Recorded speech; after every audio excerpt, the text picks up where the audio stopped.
Okay, we are live. We are live, and I'm coming at you with five. Welcome, everybody, to another edition of Gavin Richard Presents, only on my channel, GBoot2786. Whoever you are, wherever you are, I hope you are blessed and doing safe. Of course, ladies and gentlemen, you guys know this gentleman here. We have our special guest, Shawn James. Shawn James is an author and novelist. He's also with the SJS Directive. Did I say it right? I always mess it up. Direct SJS Direct Imprint. SJS Direct Imprint. And there's a lot going on in the world, but we want to welcome Shawn James. He's the author of the John Haynes series, as well as Eternal Night and the ISIS uh, series ISIS series, and yeah, nonfiction like The Man Crisis. and the Man Crisis, which is I have that book. You guys ought to check it out. Shawn, welcome again to the show, man. Thank you for having me. No problem. And guys, if you got questions for Shawn, we're gonna fully commit to just an hour because Shawn's got to get out of here. But if you got questions that you want to ask Shawn, you want to ask me, just put it in the YouTube box. We're live right now on YouTube. We're on Facebook. We're also on my YouTube channel, self-entitled Gavin Richard and G22786, and all those other books on Amazon.com that Shawn has. But Shawn, we'll just get right into it. Of course, the big news today, earlier this week, Joe Biden announced that his running mate will be Kamala Harris. Of course, a lot of people are excited. Some people are excited about it, others are not as excited because uh, they have mixed feelings about not only just Kamala Harris, but also Joe Biden. And of course, it's interesting how the media is going to treat this one because Kamala Harris, you know, remember she dropped out of the race earlier last year, late last year, because she was losing support. She was attacked, and also Joe Biden. A lot of people are not feeling him. The youth are not feeling him. In fact, Yahoo News put out an article stating this as well, that the young folks were not feeling Joe Biden. Yet, all on my Facebook page, especially those of my colleagues and friends in the legal field, uh, a large number of them are supporting this ticket because the additive is to get rid of the other guy, which is Donald Trump. What do you think about Kamala Harris and the pick of a thought of her of being vice president to Joe Biden's president? I'm not happy about Joe Biden picking Kamala Harris because this decision to pick Kamala Harris shows that Joe Biden really did not listen to the people out here because Kamala Harris is somebody that the black community does not support, has emphatically said they do not want to support. And this woman went out of her way with her policies to attack black men, went to imprison black men and make black men about a part of the prison industrial complex. And Joe Biden knew this, but still decided to pick this woman, not understanding that by picking this woman, he practically put a nail in the coffin, as I see it, for his own campaign, because he was supposed to be allegedly the great savior for the Democratic Party, but he showed that he's not interested in hearing the people who have been talking ever since 2016 about the direction of the party. I mean, this choice is one of the worst ones I've seen since Walter Mondale picked Geraldine Ferraro. Passively, that decision was about so-called diversity, but aggressively, what it did was drive away the female voters. And this decision of Kamala Harris is one that's going to alienate the white female voting bloc, who went 53% in some polls and 60% with Donald Trump. And it's going to lead to a larger population of white females going with Donald Trump because many white women they got alienated about the whole idea of this Kamala Harris getting elevated. And many black men who only voted 8% in the last election are now going to be voting in large numbers for Donald Trump based on Kamala Harris's record of declaring war on black men. So this vice presidential pick was not a very good one. And if you think about the whole, if Biden falls in as related to office and has to be replaced, Kamala Harris is not someone I would trust with the power of a president. I mean, as I see it, she just is somebody who doesn't understand the office of the executive branch, and she'd be no different than Donald Trump if she were given that kind of power. In fact, I think she would go power mad if she had that kind of power. So I see this decision as a really bad one for Joe Biden. It's not going to get him any votes from black men or white women. I mean, it may persuade a few gullible black women to believe in some sort of diversity, but most black Americans who are ADOS or foundational blacks know Kamala Harris is not a black woman. She was born of a Jamaican and an Indian, and she has claimed she does not want to support black people, nor does she want anything to do with the black community. So she's someone who is not bringing anything to the table to the black voter as related to tangibles. And this is why I say that the Biden campaign is not one that anybody black should even consider voting for. Right. Well, Sean, it's interesting you saying that because I even put, and you saw this because you and I are Facebook buddies, where I put a Facebook meme up and a post up and I'll show you. I said it was going to be another 4 years, and I got hammered by some. A lot of people didn't like what I had to say, and they thought it was being negative by me pointing that out. I was talking with somebody earlier today talking about you being a hater, you being negative, but people just I feel people just don't want to just don't want to admit the truth that we have horrible candidates, that we have people. It's not about the fact that whether we think Joe Biden should be perfect or not. I think it has to do with the fact that young people are looking for something different, and we keep getting the status quo, and we're getting people like a Joe Biden who tied to these segregationists like Strom Thurmond, Roy Farbus out of Arkansas, your John Stennis in Mississippi, and Joe Eastland. I might be getting his first name wrong, but Eastland, who was the senator, Democratic senator. He had their audio tapes of him talking to Lyndon Johnson, and Lyndon Johnson even said himself in recordings that if there was a flood in Mississippi, Eastland would blame the niggers by saying they did this for the Communist Party. He actually denied the civil rights activists that were killed in Mississippi, Sherman, Goodman, and Cheney, practical joke. But I go through all of that, and have you encountered something like that where people could think you're just being negative and hateful? No, not at all. Most of my viewers actually see it the same way I see it. They see it as a very terrible decision as Right. related to Biden picking Kamala Harris. They're not attacking me. They're actually saying that this is one of the worst decisions they've ever seen for picking a vice president, and not one that really shows us that the Democratic Party is listening to we the people. It just shows how disconnected they still are and how they still have not learned anything from the 2016 election. They still, it looks like, are taking the votes for granted.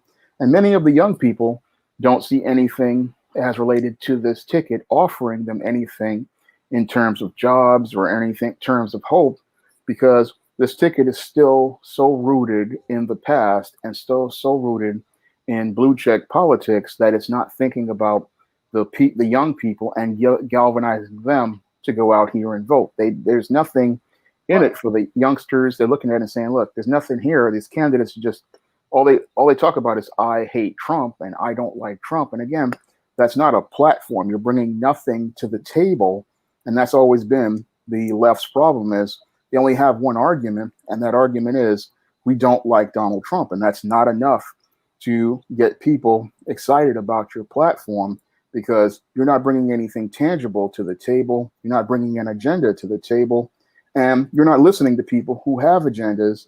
You're only still going on the same feminists, Hispanics, LGBT, and that's just not enough to get voters excited, especially young black voters who see themselves being marginalized because you're going to go pick this person who is quote unquote black.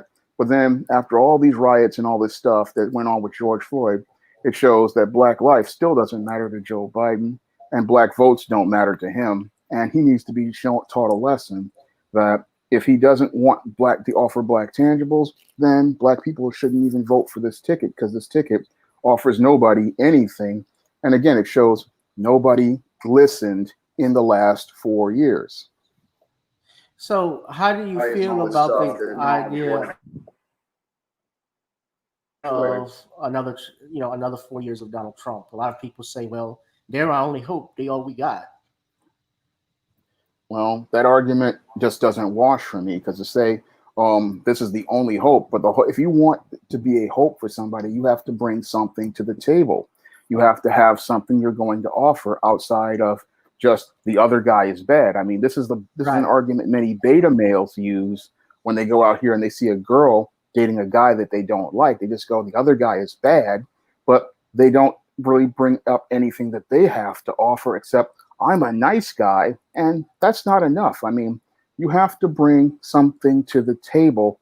And the problem with many on the left is they still are running on the same platform of hope and change and not bringing anything of substance to the table that shows that they're listening to the people, that they're going to try to take care of the needs of the people, and that they care about the people. I mean, you can say Donald Trump is a bad guy all you want, but all that does is make him stronger.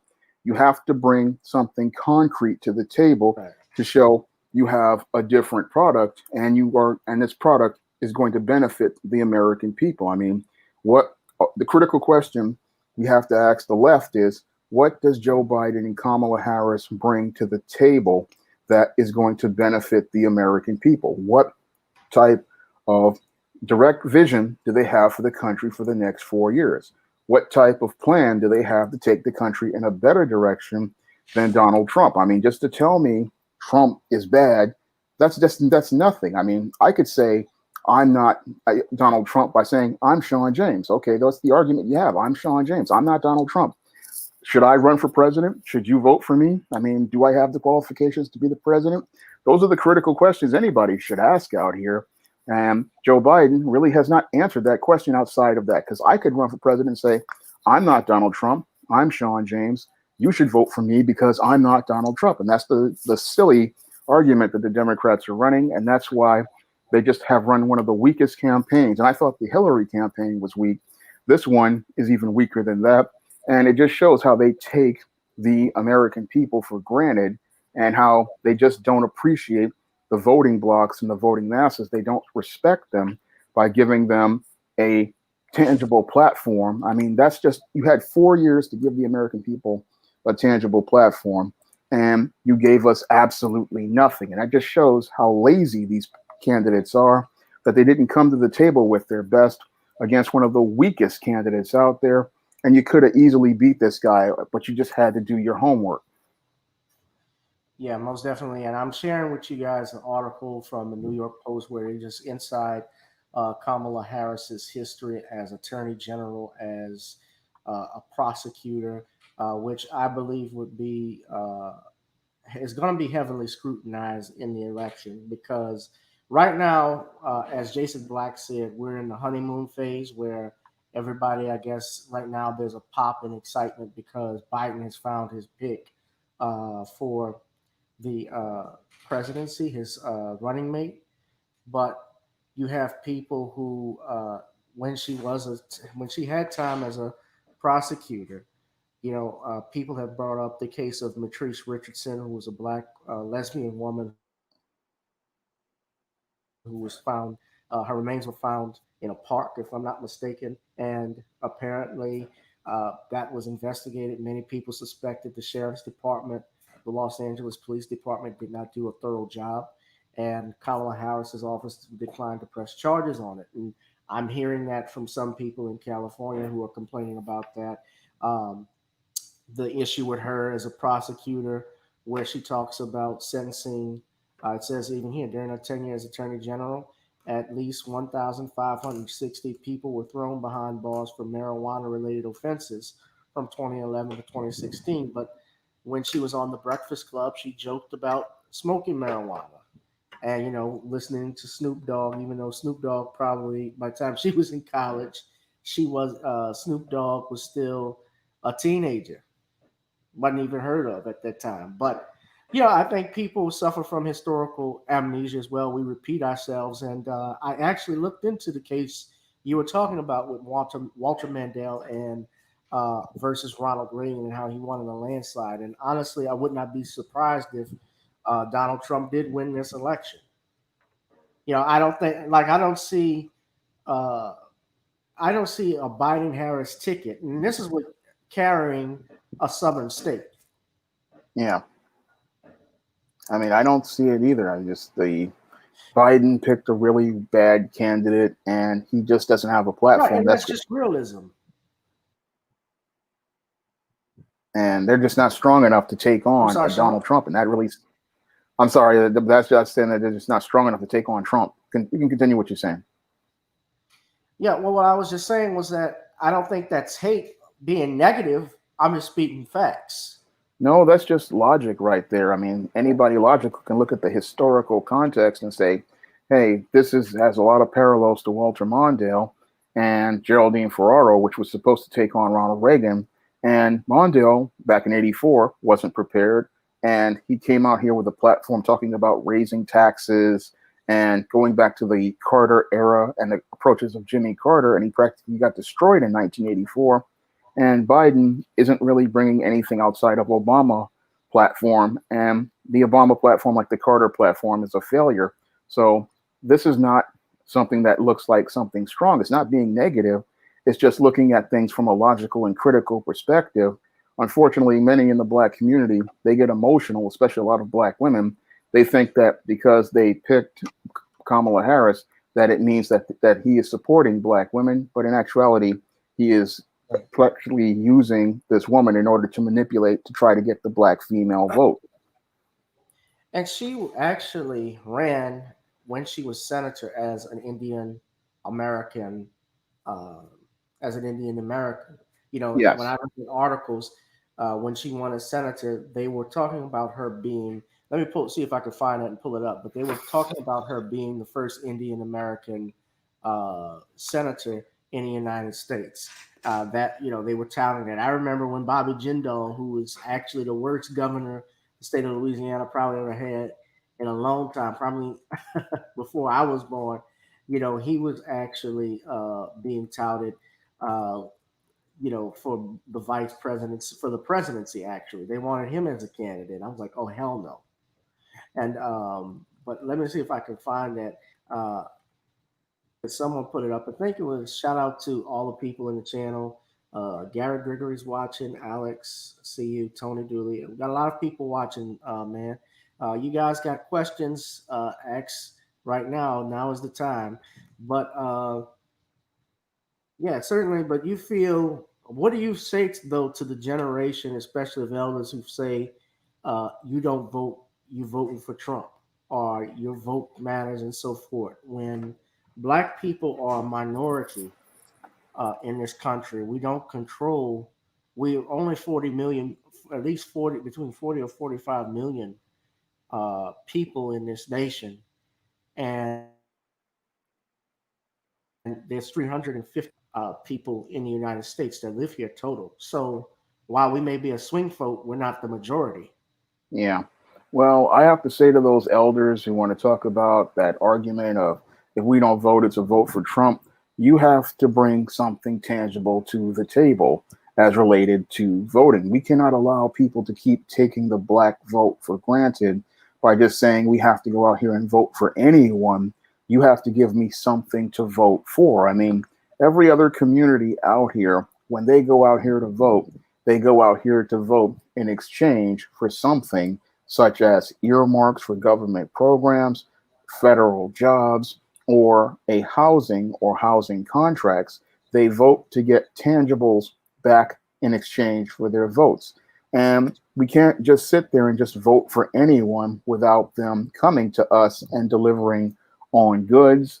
Black people have to demand more of their politicians than just, oh, he's somebody who supports Black people. Well, if you support Black people, then you need to bring something tangible to the table in exchange for that vote. But if you're not bringing anything to the table for a vote, then I have no incentive to go to my polling place and put in a vote for you just because you say the other guy is worse than you. What do you have to offer that the other guy doesn't have? And that's the critical question most black people who are older aren't asking, that younger people like myself are asking of these candidates, because we're tired of giving these candidates votes and then they come back to Washington, do the same amount of nothing, come back 4 years later, pander for more votes, and do the same amount of nothing. I mean, if these people are hired to represent us, they need to represent by providing tangibles and services to their communities, not just show up because they are the black candidate or they are the not racist candidate. That's just not good enough for black people to accept, because our standard should be, are these people making sure that we have better schools, better housing, lower crime, employment? Are they bringing resources back from our tax dollars back to our communities? Are they bringing resources back that enrich the quality of life of people in those communities? Are they supporting economic empowerment of black people? Because we can't sit there and just keep giving votes to people just because they are black or they're not the racist candidate. Those arguments, they don't wash anymore, because when we look at the 8 years of Barack Obama, this man did nothing. When we look at Kamala Harris's record, she did nothing. And we're not just going to vote for the black candidate unless the black candidate can bring intangibles. And we're not going to vote for guys like Joe Biden unless they want to bring on a tangibles in a black agenda, and they're going to support a black agenda, because we have to set the agenda first. And if they're not with our agenda, then we don't need to vote for them, because, oh, the other guy is bad, but what you do is worse, because you come in here, you get this job, you do nothing for 4 straight years, then you come back to me and say, oh, hire me again. And would you hire an employee like that? I mean, that's a critical question most of Right. these older I was people. saying the same thing. I was saying the same thing the other day. Yeah. Would you Yeah. hire an employee who does nothing for you for 4 years and then say, oh, it's time for his performance appraisal, I'm going to bring him back? No, you're not going to bring him back, because he's not doing the work that you need. And he's not doing the work because you're not demanding he do the work. And we as black Americans have to sit there and say, look, these candidates have to do some work for us. They have to put something on the table. And if they can't put something on the table, then we need to put them out, or not even, or better yet, we're not going to put you in the first place. Yeah. I was thinking the same thing. I said, well, wait a minute. If you, because I was trying to record last night, and I'm saying to myself, if you were hiring someone and you were doing a hiring process, one guy comes in and he says, you ask him a question, says, we've interviewed several candidates. Tell us something different, anything about you that would make us consider hiring you versus the other opponents. And they said, well, I'm sure I'm better than the other guy. Would you hire somebody if they just answered that? No, you No, wouldn't, because he's not giving you specifics. he's not giving you specifics, correct? And that's the thing. We want specifics, but we're not getting that. But what we are getting is shamed. We're being shamed into voting and pointed at their fingers at. And really, what I noticed, Shawn, and maybe you agree with this, when someone tells you vote or die, or you better go vote because our ancestors fought for it, don't you think they're doing that because they want you to vote how they want you to vote, or to vote just as Well, I think that they're doing. Oh, I'm sorry. No, I'm finished. I'm Well, asking. they're doing that because they're trying to shame you into voting for their candidate. But it's up to that candidate to sell themselves. I mean, I look at voting now like a job interview. If you want this job, you need to show me why you're qualified for this job. You need to present specifics on what makes you qualified for this job. And if you can't sell yourself, then how good of a candidate you are. When I look at Joe Biden, he's a very weak candidate. I mean, if this guy can't sell himself, I then worry what? about his age too. Yeah, well, I'm not. Well, I know his age is a factor, but if he can't have the confidence to sell himself, then how can he present a counteroffer to the American people? I mean, part of looking for work, I was always told, is you have to sell yourself. And this candidate is not selling himself at all. He's just hiding in the background, taking these hit and run jabs at Donald Trump. And that's a very weak position for a candidate to be in. A candidate needs to come across as strong, a candidate needs to come across as confident, and a candidate needs to come across as reassuring, especially during a pandemic, that he has a plan to lead the nation out of that pandemic. He can't come across as soft and weak the way Joe Biden has come across.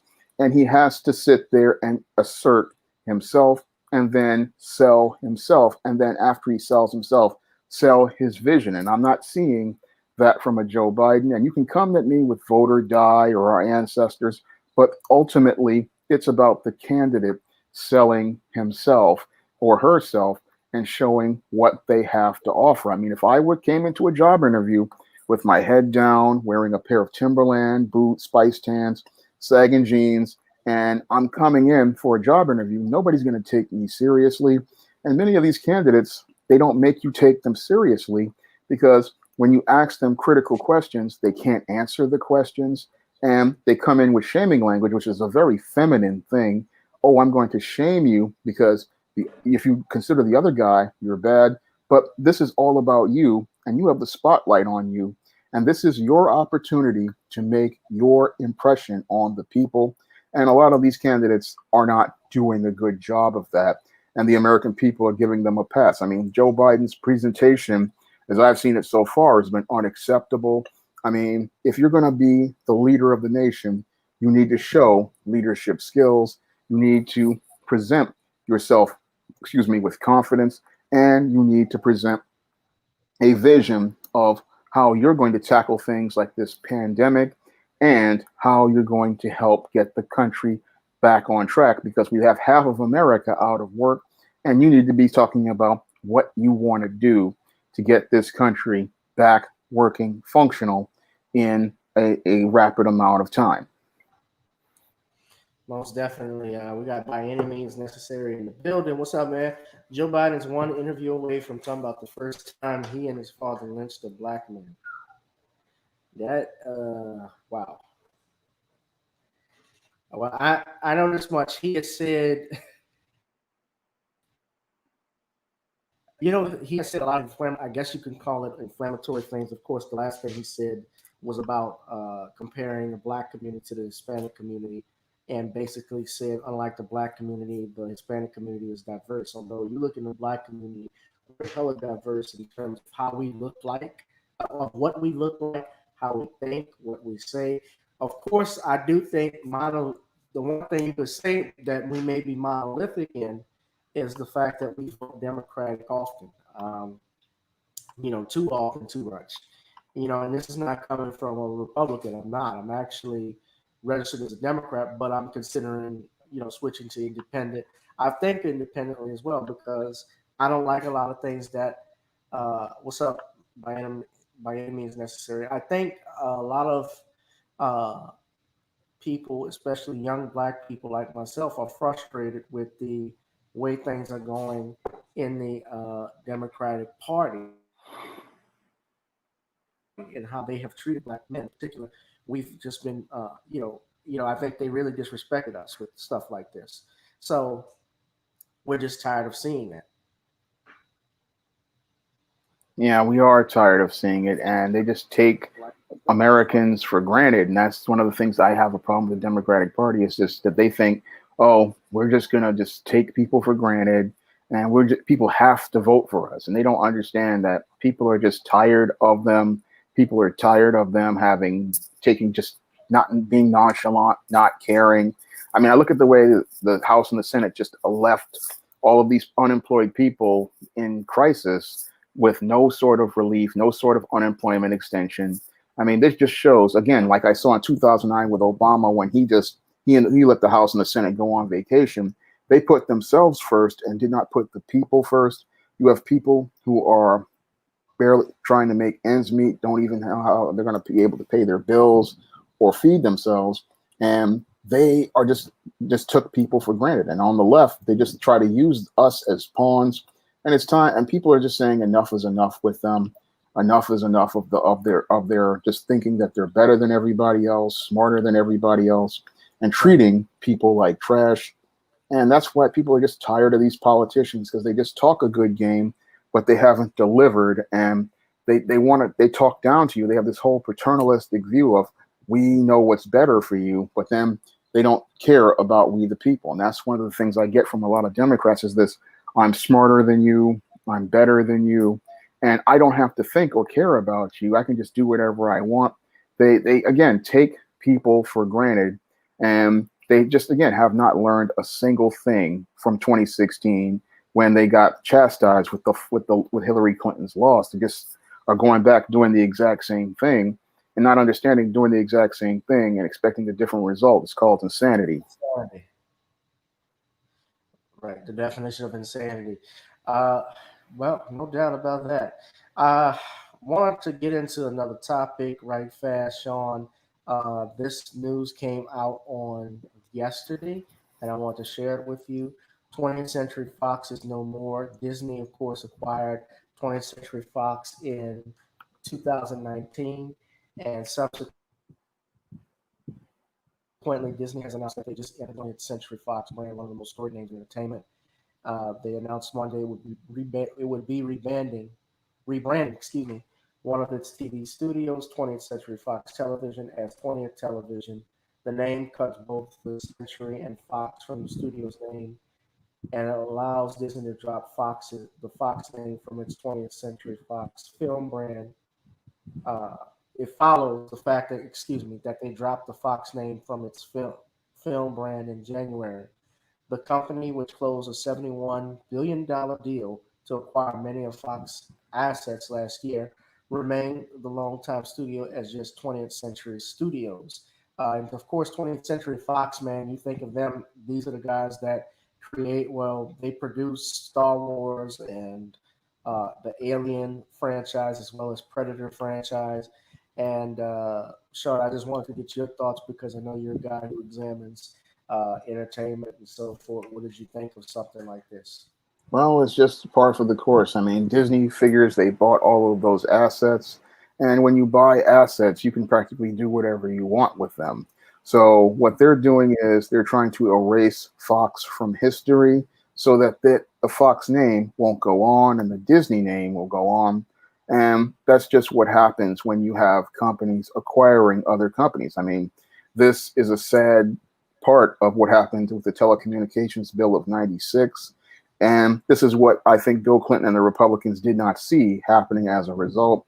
What we would see is the stripping of history, the stripping of culture, because when one media mogul goes out here and buys another media mogul's assets, they can practically do whatever they want with them.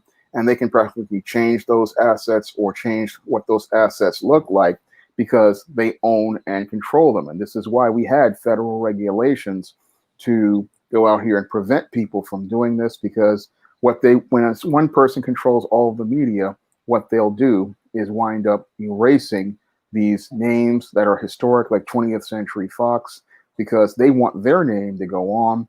And they'll also start erasing parts of history because they don't fit their narrative. And this is a very scary part of the removal of that. Not removal, but this Telecommunications Bill of '96 is that with this media consolidation going on, we're seeing a lot of companies winding up where people's intellectual property is just being buried. A lot of it is being erased or revised to fit narratives. And again, this is something that both your Bill Clinton and your Republicans in the Senate weren't thinking about back in '96. And they're not even thinking about other things like people like some Lorenzo who just died. I mean, what happens with this CBS Viacom assets at this point? I mean, these big companies, they practically control so much media. And a lot of these companies, they are in flux. I mean, Disney has bought Fox, but Disney itself is in trouble right now. I mean, Disney is in really bad shape. They have a lot of debt from the loans they took to buy Fox, and the theme parks aren't doing well. So we made this removal of 20th Century Fox may only be a short-term erasure of history because Disney itself may be practically on the brink of going out.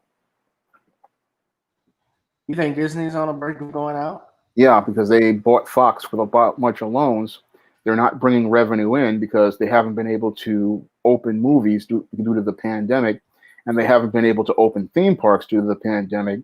And Disney Plus is not performing as well as they thought it would because it doesn't have enough forward facing content, doesn't have any new content. So Disney is in really bad shape and they are on the brink, just like like not Warner Brothers. I keep forgetting who controls Warner. AT&T just fired a bunch of DC Comics employees because a lot of these companies, they aren't doing well because the theaters aren't opening due to the pandemic. They can't really get this merchandise and movies out there, and they are rickety and practically on the brink of collapse. I mean, Disney is in really, really bad shape right now. They have a lot of debt again, and they just have not been pulling that revenue in, and they're relying on a lot of schemes like they want people to pay $26 for Mulan on Disney Plus because they can't get any movies to the theaters to generate the big revenue like they used to. Well, I think yeah, well, this COVID-19 pandemic certainly has taken a lot out of the film industry. I do know they announced AMC was going to, a news article I saw today, they're allowing people into the movie theater for 15 cents, 15-cent tickets. And, of course, you remember they actually had the company trying to, uh, these film companies that were talking, these different film movie theater companies actually going to go under. They requested Congress help them out the extra monies.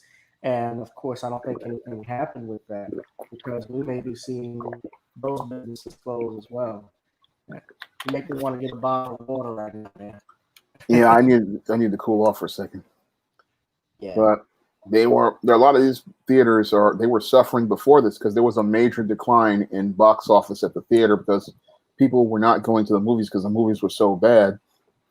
And then COVID came along because I remember seeing the box office for a lot of movies had dropped even before this. Even in Christmas of 2019, the movies just weren't doing well because the studios just aren't taking risks. They're not bringing out fresh, original concepts, fresh material that compels the viewer or gives them incentive to watch because you're making movies about 30, 40-year-old concepts. And these movie executives, they are practically, as I see it, stuck in a time warp, and they're not looking at the scale of time. I mean, I recently read they wanted to do another Knight Rider movie, and I'm like, Knight Rider was a 1980s concept, and it worked because kids saw the world differently. And if you bring it out today, it just doesn't work. I mean, you did a Knight Rider in about 2015, I think, or 2005, and you keep 2005. yeah, you keep repackaging the same ideas over and over again. And that's because these executives are so scared of risk. They don't see all these concepts. Like I have a whole box of books with concepts in them. You don't want to take a risk on anything new because you don't want to hire anybody new. But the only way you're going to reach millennials or Gen Z is with new, fresh content. But these guys don't want to take a risk on it. They'd rather play it safe. But they don't understand that playing it safe with a 30, 40-year-old concept that people have outgrown and the world has changed on is not going to get you blockbuster box office numbers. And many of your franchises are very old, very long in the tooth, and it's just time to bring in new stuff. I mean, you may lose some money in the short, but in the long, you will find those franchises that will help you make money. But Hollywood is just too scared to take a risk these days.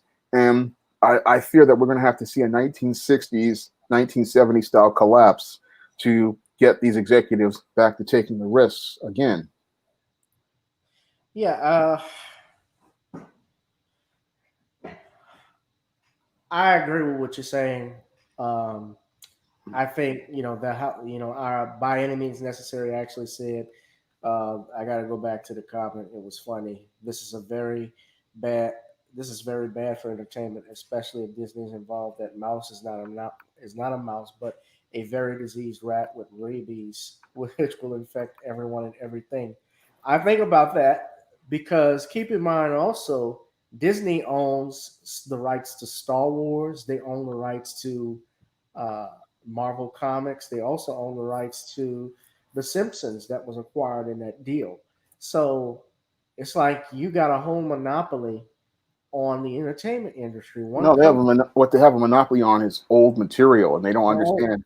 It's old rich depreciating. material though, because those filthy rich stuff that I mean, Marvel Comics, like for instance, like when I say think about this though, Marvel Comics, the first movie that came out from Marvel Comics was Blade, right?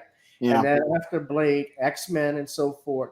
So I noticed though, when you looked at the Avengers, it was when the Avenger movies came out, it was under Iron Man originally was under Paramount, as was the Hulk. I think is still under Universal, but then that switched to when it got the Avengers in, it just became Marvel Comics its own studio. And then on top of that, I look at the X Men though. The X Men was always under 20th Century Fox. Even the cartoon series back in the 90s was on Fox Kids and yeah, so forth. So now Disney owns that too. So it's just like what we talked about with the Viacom CBS, the Summer Rapstone guy who died, who actually created that concept of the multiplex theater. He, that company owns like 12 channels, not just CBS, but all the other channels like Nickelodeon, CMT, Paramount Network, MTV, VH1, BET. I'm just thinking this. All of those people own that, and it's like we don't even have a choice in what we can watch no more. yeah. But my point is that all this stuff is old, and the whole thing is that they're not forward thinking about the next generation. So you can have this old 30, 40-year old content, but this stuff is depreciating in value. I mean, back in in the days when I was a kid, I Love Lucy was considered a valuable show, but by the time we hit 2000, nobody was airing I Love Lucy because the show was so old and it depreciated in value, and that's what's happening to a lot of what we call beloved 80s and 80s staples. Is that the kids who are my age, who grew up in the 80s, I'm going to be 47 in September, we're getting older, and the whole thing is nobody's forward thinking about the millennials, the Gen Zs, the younger kids out here, and giving them their own characters and pushing their own characters. They're still trying to push old material, not understanding The Simpsons is a 30-year-old show, That's not funny anymore. and Family Guy is getting near 30, and a lot of these assets, Alien, Predator, they're on 40th anniversaries. This stuff is losing value as we speak because you can only make so many movies about an old character till the kids start going, "Hey, Grandpa, that's your character," and they're not going to be interested. The same way when I was a kid and they came out with Lone Ranger movies and Tarzan movies, I just didn't care about those movies.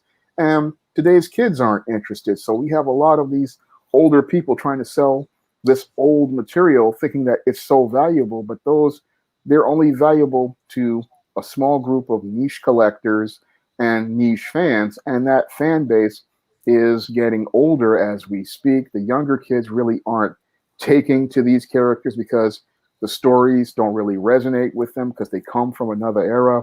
So a lot of the studios they're banking on old material, but any smart businessman is going to say, "Look, I can't bank on old material. That's good for my backlist and back sales, but I need to start coming out with some front list stuff and some front list characters and some brand new franchises because if I don't come out with fresh new material, I'm going to be forgotten just like a lot of these old movies because that's what people see. Many of these franchises like Star Wars and many of these other franchises, they see them as old movies. They don't see them as new and fresh. They see them as grandpa's movie. And that's something people aren't really thinking about that I think about. I love Marvel comics. I love Marvel superheroes. I love Star Wars. But I understand that these characters aren't really being kept fresh for the next generation. And you can't really keep them fresh because these are 50, 60-year-old characters. And you have to bring in new characters and new franchises because the world is very different. I mean, the way kids live today is very different. That's something I try to show in ISIS and Easteen books about social media and things about, life going on with kids today, that their world is, I see their world and I understand that what their world kind of sort of is like. And I understand that I can't show my world from the 80s to the world of kids today. I mean, if I give a kid an 80s show, he's going to go, "Where's the cell phones? Where's the internet?" And He's going to look at that and go, "That's not me." And a guy is going to look at it and go, "It's just not anything I know about."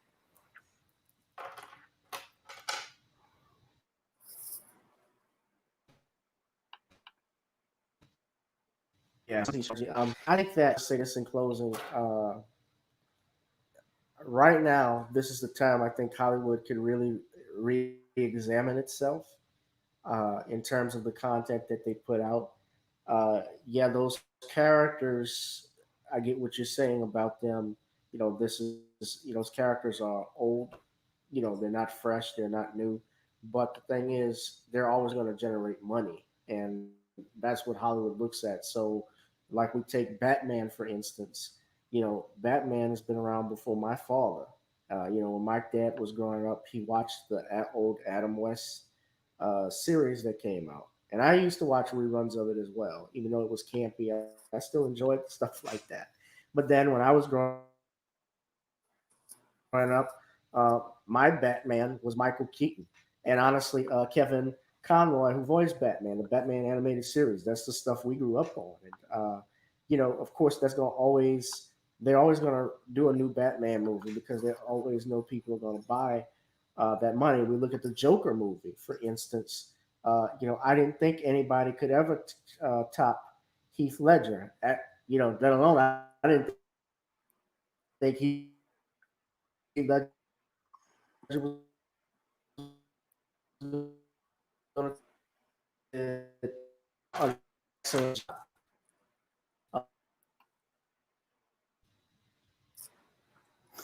Are we there? Hello? Yeah, I'm here. Having technical issues. I'm here. Yeah, but yeah. So I mean, he did a phenomenal job as the Joker, man. But they're thinking about money at the end of the day. But I think too, on the other hand, a lot of the stuff that they're doing, like, and you've talked about this when they do put political and social aspects in some of the television characters, in particular when they push, a feminist LGBTQ agenda, it turns people off, and that's why these shows, these television shows that they have, a lot of people are not watching them as much as they do. I think one of the movies that they came out, Captain Marvel, which was successful, it was also a lot of people that were criticizing it. And Judge Joe Brown tells me the movie flopped, but I mean, it made over $1 billion, or close to it supposedly. Well, that was the international, but the whole thing is it was critically panned, and people hate Yeah, that character. because is it because of the feminist? Is it because she's a woman, or you think They it's hate it because of the feminist narratives and the identity politics, and it just wasn't a very good movie because she wasn't really an internally strong character. She was so busy trying to push a political agenda that she wasn't a compelling character, and that's why everybody just doesn't like her. Because if you look at Wonder Woman, Wonder Woman was well received by, excuse me, comic fans, and she had big support because it was true to the spirit of the comics. I mean, and for three-quarters of the movie, it was a very solid movie. But with a Captain solid Marvel, storyline?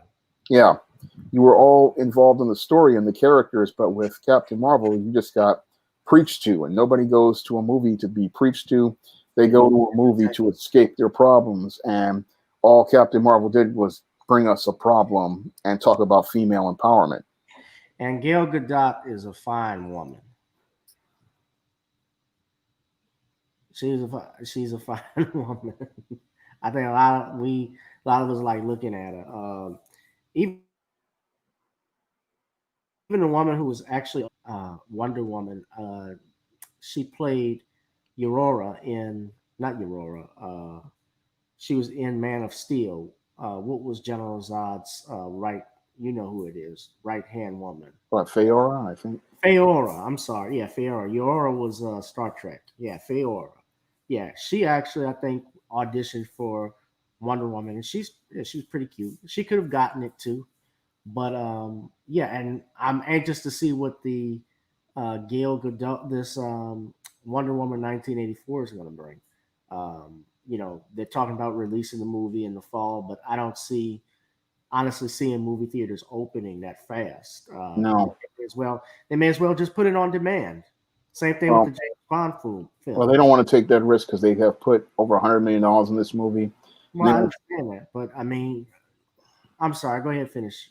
they put $100 million in this movie, or $300 million, so they don't really want to risk that type of loss because usually streaming is considered like the 10th revenue stream for a lot of these studios. So they want to try to see if they can get this box office out, and hopefully it looks like COVID seems to be dropping as we speak. The numbers seem to be dropping, so maybe we might get these theaters open sooner rather than later. But it depends.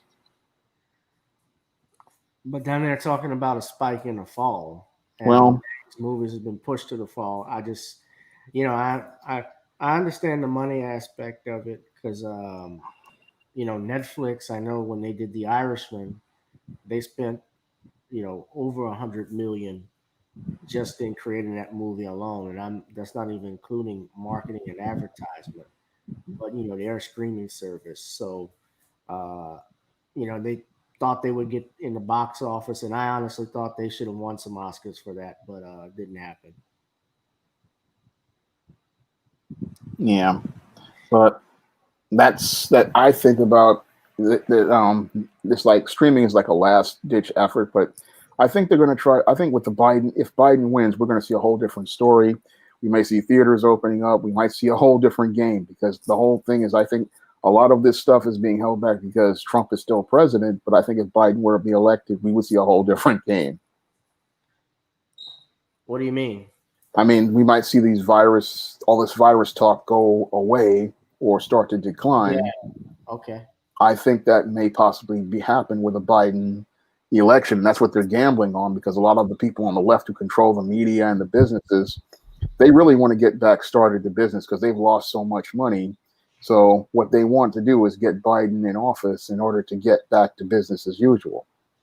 Well, yeah, that's definitely a possibility. Last thing I want to talk about, because I know you got to get out of here in an hour, and I appreciate you. We got by any means says Wonder Woman was good. That ending was 50-50. The Aries sucked, but learning from Steve Trevor, amazing. Yeah. I'd say three-quarters of the movie was very solid. I mean, Yeah, the ending was the only problem with Wonder Woman, but the overall film is very solid. the chemistry was great too. Yeah, Between the acting was good, the direction was good.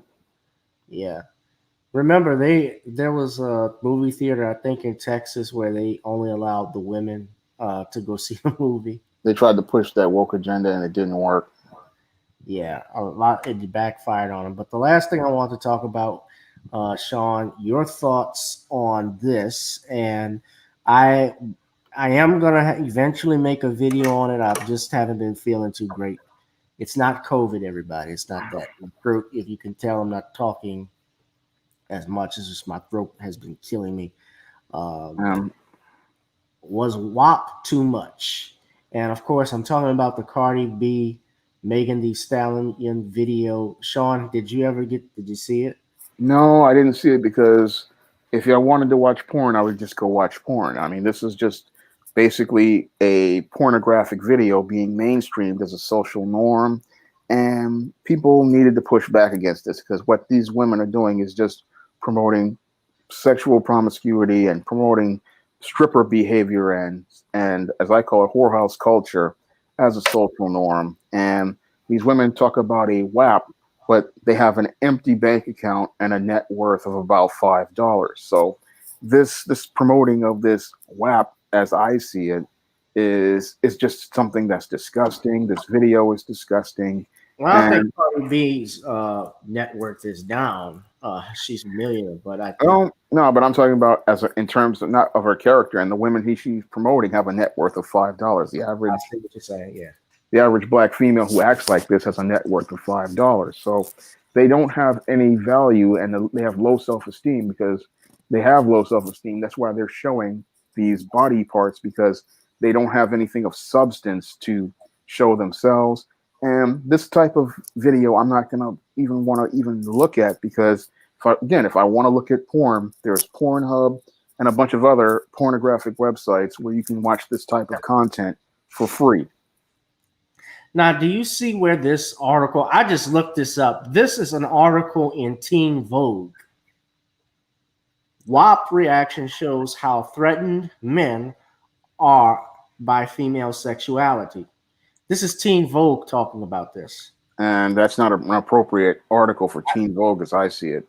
I mean, no teenage girl should be reading this type of stuff. I mean, men aren't intimidated by female sexuality. Men like female sexuality, but this is not female sexuality. This is whorehouse culture, and whorehouse culture being promoted as a social norm. This is what strippers and porn stars behavior they participate in. And this is not something men want to see in women who they Right. would want to consider for a girlfriend or a wife. This is, I mean, this type of culture is the kind of culture that prostitutes participate in. And this is something that is absolutely disgusting to look at when a woman brings herself down and says that her only value are her private parts. That's absolutely disgusting. And it just shows how little this woman thinks of herself.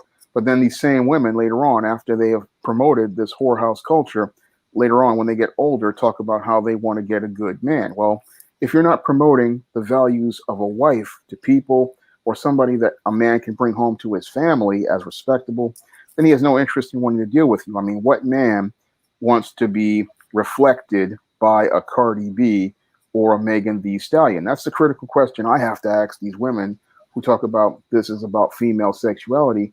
What man wants to be reflected with this type of woman? And most men don't want that woman to be a reflection of themselves when they go out here being represented as their image, nor do they want to take this woman out and show to be their woman or to take them to a family function. Do you want to really take this type of woman anywhere? I mean, I wouldn't want to take this woman anywhere. Would you take her home to your mother? I It's would just like the Rick James song, Super Freak. I You would definitely not bring that woman home to my mother or my family. I mean, I wouldn't even look at this woman walking down the street. I mean, I remember walking down Times Square and there were these topless performers there, and I just walked right by them. I didn't pay them any attention because I just found them to be revolting. I mean, this woman, all she's showing is her body because she has nothing of value or substance. And when a man is looking for in a woman is somebody with good values and substance, because that's what they're going to teach their yes, their children. I right. mean, would I want this woman who's out here and talking about WAP to be the mother of my children? Definitely not. And I wouldn't want her to be around my children to be a negative influence because what these women like to talk about is, oh, this is so empowering. But I don't see anything empowering about this at all because I hear this from women in the porn industry all the time. I want to do porn because it's so empowering. And then they get turned out in a year. And then it's like, One how night stand. I mean, how empowering is it when you get turned out in a year and you're back out here again? And just it's like you don't see. This is not empowering. This is not liberating. This is embarrassing, and Right. you're an embarrassment to yourself. You're an embarrassment to your family. You're an embarrassment to the people all around you. But the sad part is, we have so many simps out here who won't call out these type of women and let them know, look, you're out of order. You're presenting an image that is reflecting negatively on black women. And this is just unacceptable. And because it's unacceptable, I'm not going to have anything to do with you. And that's what black people need to do with your Cardi B's and your Megan Thee Stallions. We need to cut these people off and stop dealing with them. Because if we stop dealing with them, they'll change their image and they will realize that the only way to get support from the black community and the black dollar is you're going to have to bring yourself up to standard. Well, Cardi B, my understanding, I don't think she's a foundational Black American. I believe she's She's Dominican, but she and, panders for the black dollar. well, of course, she does pander to the Black dollar and to Black people. Her husband or her boyfriend is a member of Migos, who's a Black man, and I don't even listen to them. I think it's all mumble rap. But I want to play this video because this sister, her name is Suki Hana. She's had this to say because she was actually featured in the video. They had Kylie Jenner as well. Uh, you know, I even wrote this. I said this whole conversation needs an STD test and a penicillin shot. Uh, I feel like being like sexual shit. Like I don't see nothing wrong with that because, baby, I got 3 kids, and I mean I got these kids from sucking and fucking. At the end of the day, me being a hoe, like these people say, like honestly, I liberate a lot of hoes. You feel me? When I hear Cardi talk about popping some pussy, me and my bitches is with it. Like we that liberate us because it's like fuck you, self-respect as hoes. Cause how y'all got self-respect? Like I don't think y'all got self-respect like that. Cause first of all, you supposed to tax these niggas. That's self-respect. You feel me? Like She talking about I making just money it make from me it. feel liberated. Like I love crossing boundaries. Cause guess what? Scared money don't make no money. If you gonna be scared to get that money, you gonna be scared to be yourself and say this who I am, then you ain't gonna get that coin like that. Facts. Let her come back to me when she's 30. I feel like being like sexual and shit, like Let her come back to you when she's 30. Yeah, she'll be singing a different song because after she's been run through, after she's been practically dumped by all these guys, she'll be singing a different song. It's like, oh, it's no longer about sexuality because nobody wants you anymore. Because once these women hit the wall and they're no longer at the top of the sexual marketplace, all of that sexuality talk goes by the wayside. That, And when these women hit 40, then they want to try to reinvent themselves as the old mother and stuff like that. I talk about these type of women in Beware the Washed Up Black Woman, a classic blog and a classic video I did just I think last year I did the video, and I did about 8 years ago I did the blog, Beware the Washed Up Black Woman. And these type of females, they'll talk all this stuff now, but once they start getting older and they are no longer the center of attention, their whole narrative is going to change because that pool of simps that they used to tell themselves trying to be so sexual for, they will either have died, gotten married, or moved on. And she's going to be somebody nobody wants to deal with.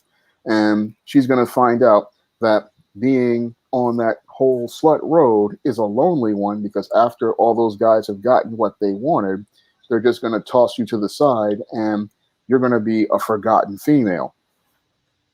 yeah, most definitely. And then listening to this, you talking, bragging about.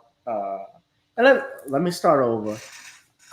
And for those that don't know, you and me, Shawn, and I think I speak for every straight heterosexual black man right now that's watching. Of course, we all like pussy as men. Like, of course, I don't mind WAP. I do, but this ain't the time for it. I, you know, I, it was just too, even for me, like, if you were talking to Gavin Richard in 2004, 2003, BT used to have a show called Uncut. And of course, I would watch that show. It would come on like 2 o'clock, 3 o'clock in the morning. They would show the videos that you couldn't see during the daytime, right? So that song would perfectly fit there, and that's basically stripper music that they made. Now, I'm not going to sit up here and say I'm a prude because yeah, artists are free to talk how they want. That people are you're an adult, you can believe what you want to believe, you can say what you want.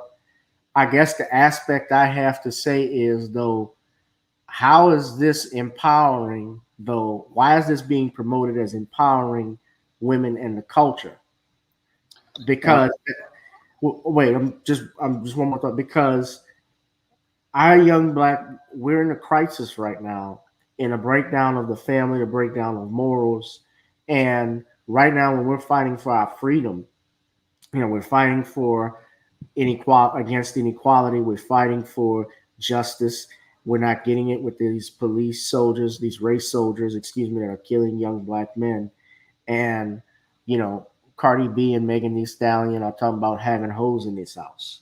And then what's interesting is that if I called them a hoe, I'm pretty damn sure they wouldn't like it. But then if it was, but it would be okay if they did it, or even if Snoop Dogg or anyone else who's a little higher up, they would like that. Yeah.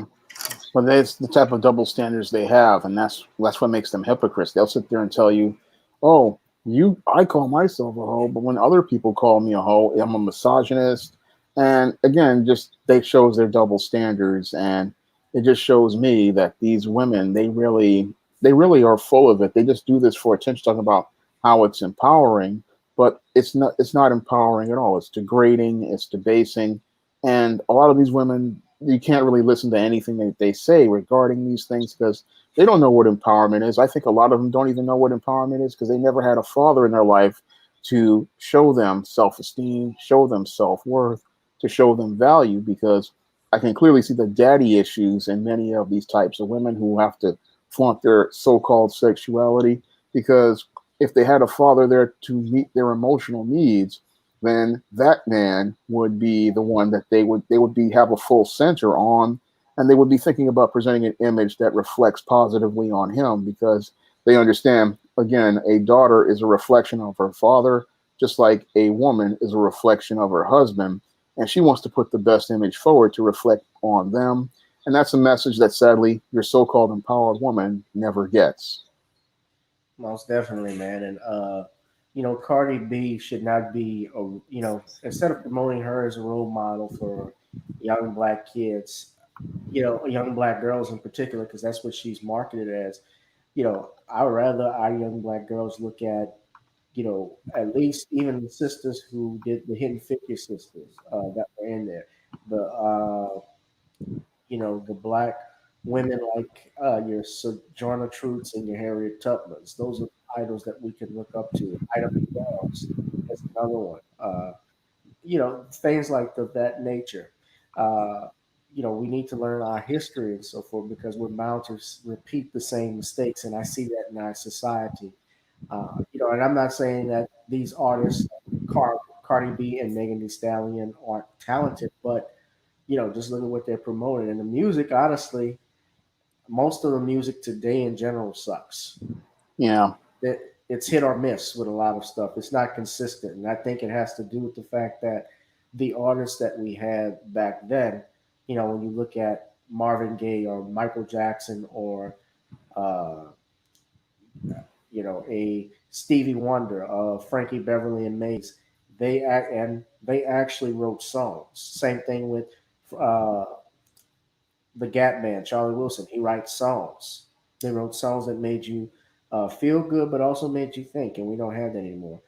Final thing, my friend, before you leave, because I know you got to go, and I appreciate you being here. Just briefly, what were your thoughts? You did a video on this, and you commented on my video about the Zoe Kravitz comment about Hulu and her show being canceled. And for those that don't know, there was a particular clip I think that set a lot of people off. You guys also please buy Shawn's books. You can find them on Amazon.com. One of the books he has is The Temptation of John Haynes. That is actually a series of books that he's written. Also, he has The Man Crisis as well. You can also subscribe to his YouTube channel, Shawn James. That's his Cash App. And while I'm at it, let me put my Cash App at the bottom. You can donate there at Gavin Richard Esquire as well as the Google Pay. What I wanted to talk about, Shawn, too, was this that was actually from the Zoe Kravitz series High Fidelity, which was based off of a movie that her mother did. Now, this was a clip that set a lot of people off, especially from the new black media, that they didn't like because you'll see just in a minute. I did a video, a live stream about this, I think, before as well, about this clip.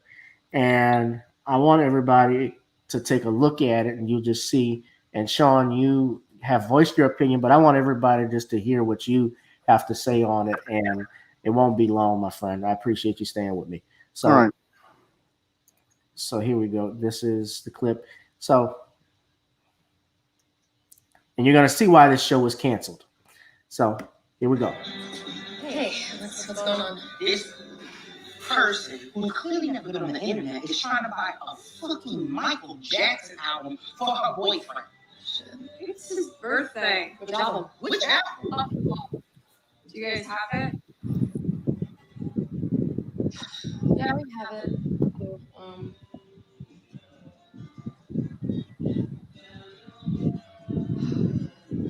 I'm very sorry, but I don't think I can tell that to you. Oh, okay. Now look, Fucking words. let me just stop it right there.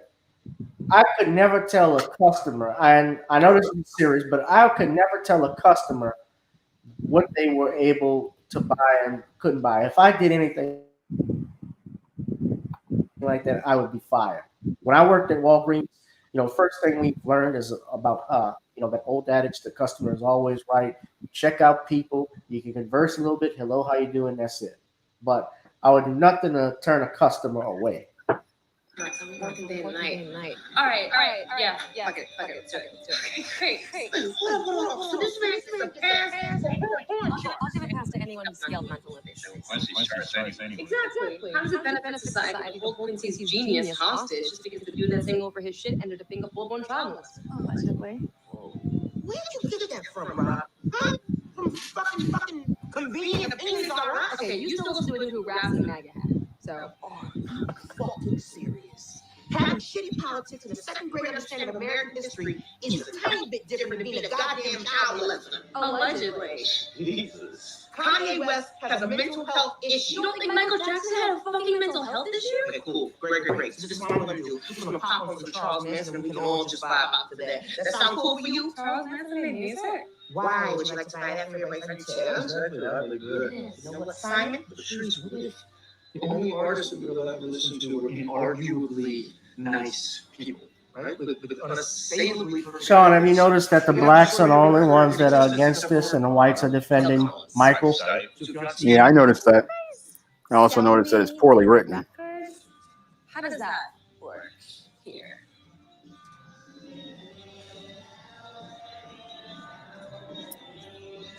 You guys figured this out. See you, Louis. Yo, you guys should just shoot for it. Fine. Come over here. Rock, paper, scissors, and Okay, we can see why it was canceled. And if you look here, 270 dislikes to 174 likes. Different people commented. This is not on my channel, by the way, but shout out to Yazan, who posted this. He says, regardless of whether or not Michael Jackson molested children, he didn't. If an employee at a record store or any other store scolded their customers for wanting to buy something, they would be fired immediately. Absolutely. I mean, this was an absolutely terribly written scene. That was the first thing I noticed.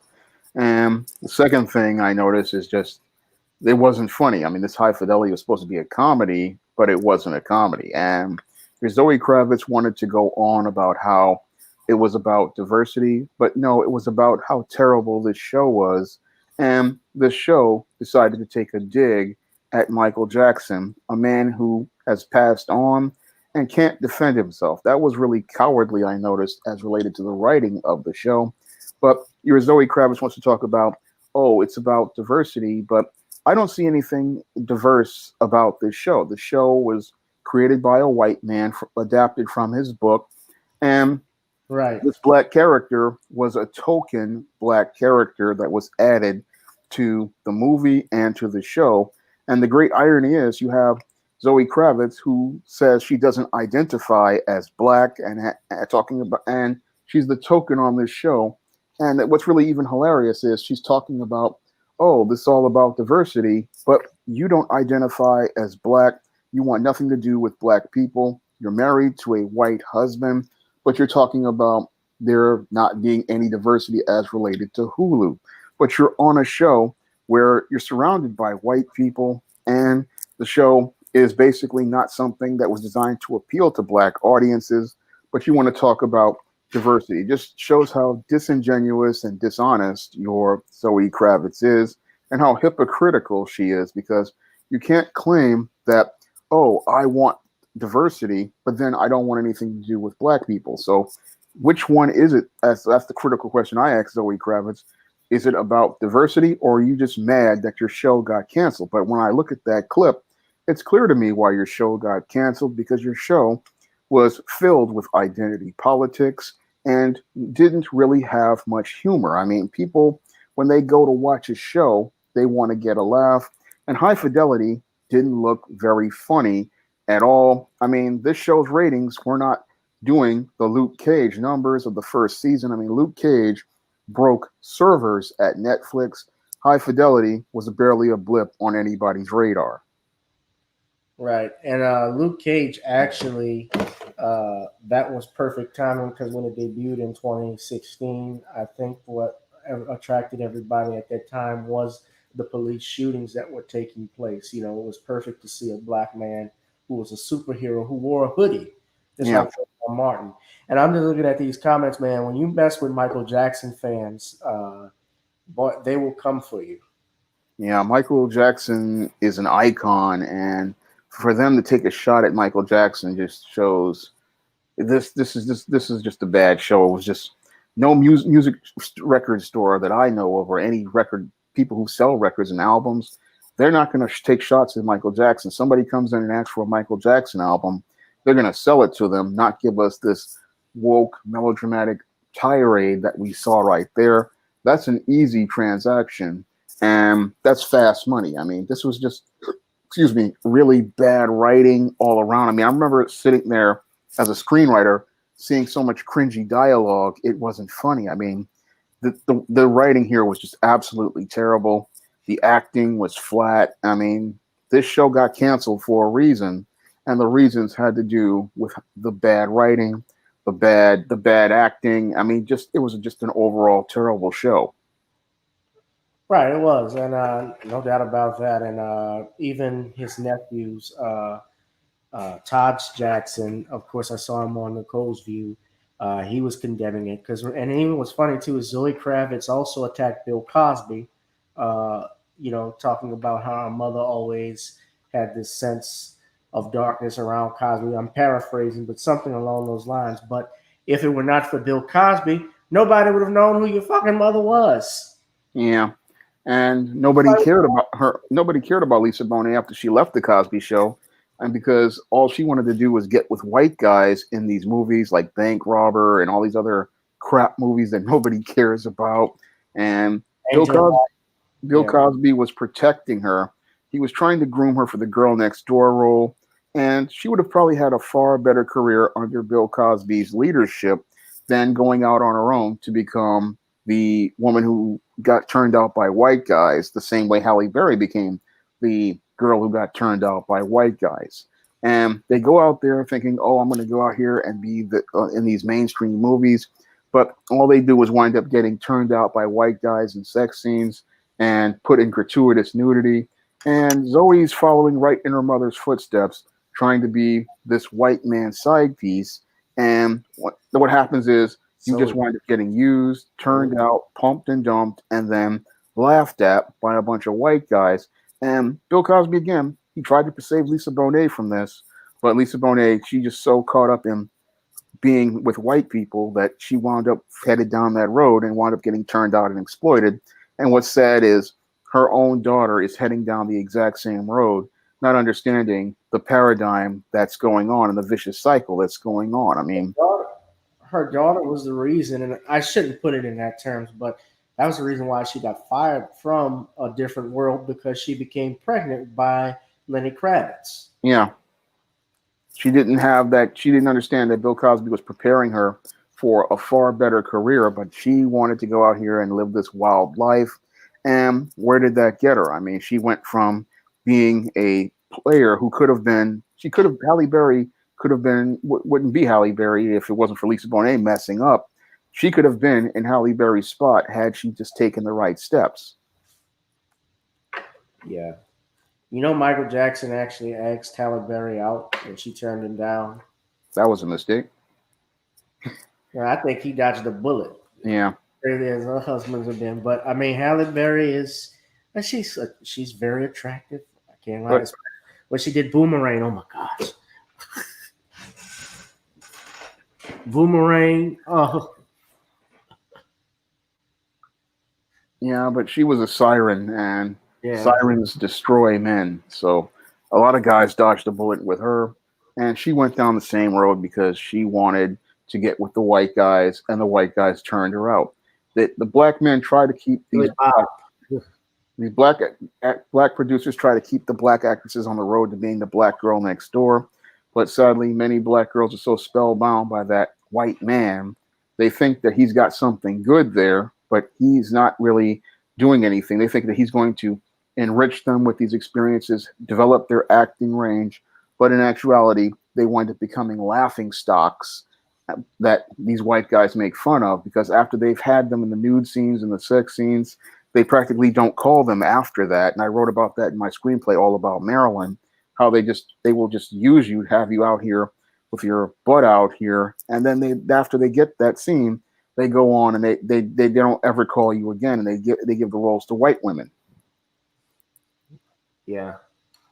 This is awful. Yeah, it's awful, man. But Shawn, I appreciate the time you spent with me on this, man. I kept you a little bit over an hour, but you stayed with me, so I appreciate it, buddy. And why don't you tell everybody some more about the books that are coming out?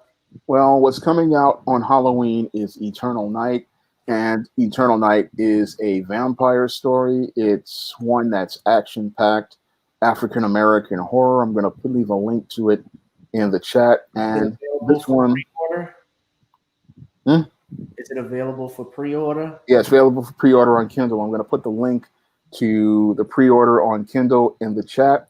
And that's one you definitely want to pick up. If you're a Spinsterella fan, Matilda does make a cameo in this book, and it's a part of the SJS Direct universe. So if you want to pick that one up, you can pick that one up.